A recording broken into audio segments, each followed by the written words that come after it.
Hi, guess what time it is? It's time for the Real Housewives of Montgomery, Alabama. Yes. Well, we're at the scene with Heather. Heather had just left the hospital from Vegas from seeing Simone, and she decided that she would go see her mother.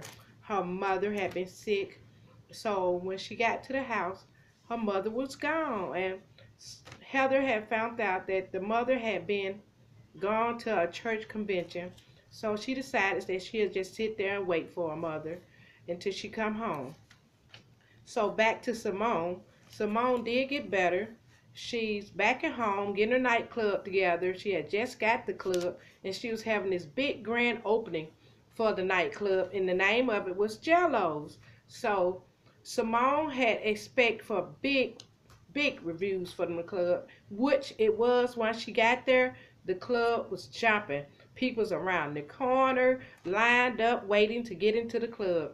So Simone was so happy to see that everybody had came out. She then, Heather had got back home then. Heather and Julian came to the club that night too. So they was in the back of the club having a good time, and Bridget kept waiting on them to call her, and they had never called. So Bridget said, "Let me get my clothes on and go." So she got her clothes on, she got to the club, and guess what? Bridget saw her husband in the club. So she was like, okay. She was just trying to see what he was up to. So she walked around and she, kept looking around to make sure he didn't see her.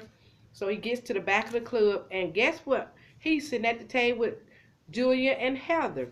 So Bridget gets to the table and she's like, okay, why y'all couldn't call me? Why y'all ain't let me know that y'all had made it to the club? And they was like, well, we forgot. You here now.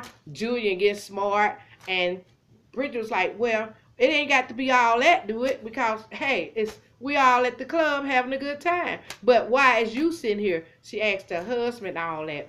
So Julian's like, what's the big problem? And they got into a big argument. And so Simone was checking on the club, and she noticed that they was back there arguing, and she told them, like, friends don't fight. We can all get along. Friends don't fight. Well, that's all for that now. I see y'all next Monday. Same time, same place. Bye.